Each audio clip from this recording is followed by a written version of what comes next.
ఇగో తాగులే ఇల్లు. ఏచి గిల్ల తాగుతారా? అంత డబ్బాకు పాత పేవులు చుట్టినావు, అది ఎట్లా తాగుతారా? ఎట్లా పాడైంది అది?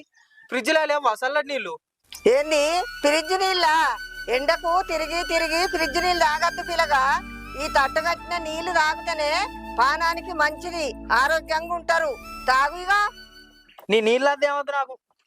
ఏ పిల్లగా ఆగు, నెరవడి సత్తావు. ఎండకు తాగి చూడు నీళ్ళు ఎట్లున్నాయో, ఎంత మంచిగా ఉన్నాయో చల్లగా, ఆరోగ్యానికి మంచిది. నువ్వు తాగు. ఇవి తాగినాక నీ డబ్బా కొడు చుట్టుకుంటావు తట్టు. అంత మంచిగా ఉంటాయా? అంత మంచిగా ఉంటాయి. ఏమో కొబ్బరి నీళ్ళు అన్నట్టే చెప్పబడి తాగి చూస్తావు.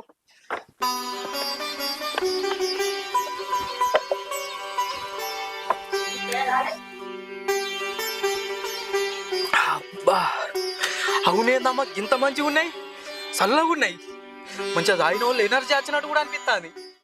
అవి కల్తీ లేని నీళ్లు మంచిగానే ఉంటాయి. మరి ఏంది కల్తీ లేని నీళ్ళ? ఫిల్టర్ నీళ్లు, ఆ నీళ్లు ఈ నీళ్లు అని కల్తీ నీళ్లు తాగి రోగాల పాలైతాండ్రు.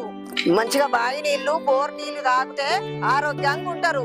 నాకు 70 ఏళ్ళున్నాయి, నేను ఉరుకు అంటే ఉరుకుతా. ఇప్పటి పోరగాన్లు ఉన్నారు, నడుము అంటేనే శాతగా. బోరు నీళ్లు, బావి నీళ్లు తాగాలి. మందుల నీళ్ళకి అలవాటు పడ్డారు, మందుల తిండికి అలవాటు పడ్డారు. ఇప్పటి పోరగాన్లు కాళ్ళు నొత్తన్నాయి, ఏళ్ళు నొత్తన్నాయి, పెయి నొత్తందని తినుడు పండుడు రోగపు తిండి తిని.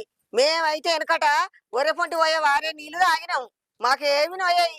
మేం చేసినంత పని పావుల మందని చెయ్యరు.